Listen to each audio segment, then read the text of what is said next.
বকেয়া ডিএর দাবিতে রাজ্য জুড়ে সরকারি অফিস ধর্মঘটের ডাক দিয়েছে সংগ্রামী যৌথ মঞ্চ। ধর্মঘট সফল করতে শুক্রবার সকাল থেকেই বালুরঘাট জেলা প্রশাসনিক ভবনের সামনে, বালুরঘাট পুরসভার সামনে আন্দোলন করেন ধর্মঘট সমর্থনকারীরা।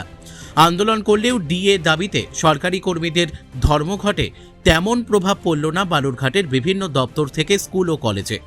সকাল থেকেই ধর্মঘট সমর্থনকারীরা বিভিন্ন সরকারি দপ্তরের সামনে বিক্ষোভ দেখান। আন্দোলনকারী সরকারি কর্মীদের হাত জোর করে কাজে যোগ দিতে না করেন, তবে তারপরেও কাজে যোগ দেন সকলে। জেলা শাসক দপ্তর সূত্রের খবর, এদিন প্রায় 98% কর্মী কাজে যোগ দিয়েছেন। অন্যদিকে গৌরবঙ্গ বিশ্ববিদ্যালয়ের তৃতীয় সেমিস্টারের পরীক্ষা থাকায় সমস্ত কলেজ খোলা ছিল। স্কুলগুলিতেও শিক্ষকদের উপস্থিতি অন্য দিনের মতোই ছিল।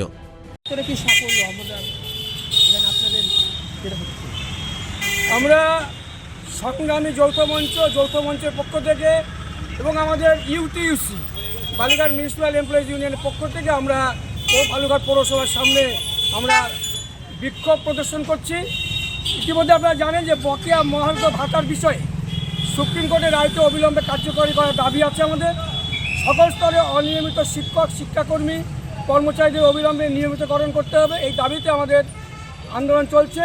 তো এখন পর্যন্ত এখন প্রায় 10:30 বাজে, 10টার সময় অফিস শুরু হয়েছে, কিন্তু এখন পর্যন্ত আমাদের আন্দোলনে সাড়া দিয়ে এখন পর্যন্ত 100% আমরা দেখতে পাচ্ছি কর্মচারীরা আমাদের আন্দোলনের পাশে তারা আছে।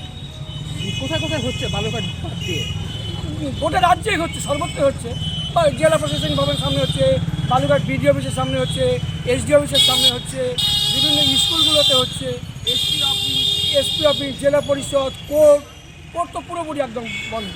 কাজের আমরা আশা করছি কর্মচারীরা আমাদের পাশে আছেন, আন্দোলনের পক্ষে আছেন। দাদা, ইলেকশন একটা তো সামনে আসে, কোথাও কি একটা মানে প্রভাব কি মানে কিছু একটা কি হতে পারে যে একটা ইলেকশন কমিশনের অফিসের সামনে যদি হচ্ছে বন্ধ যদি থাকে?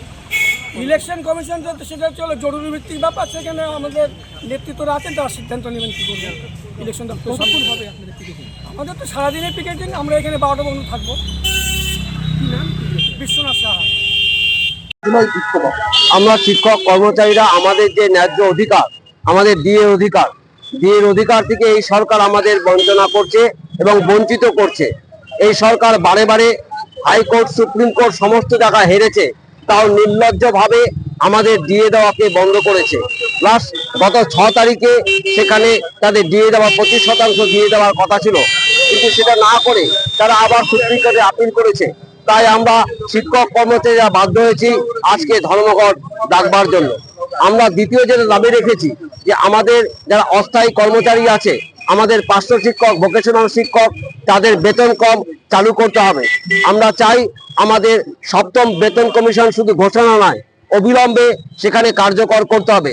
সেখানে এই সরকার ইচ্ছাকৃতভাবে সরকারি কর্মচারী এবং শিক্ষকদেরকে আলাদা করবার জন্য সুপ্রিম কোর্টে যে নাম দাখিল করেছে, সেখানে শিক্ষক এবং শিক্ষাকর্মী থেকে আরম্ভ করে পঞ্চায়েত কর্মী, মিউনিসিপ্যালিটির কর্মীদের বাদ দেওয়া হয়েছে।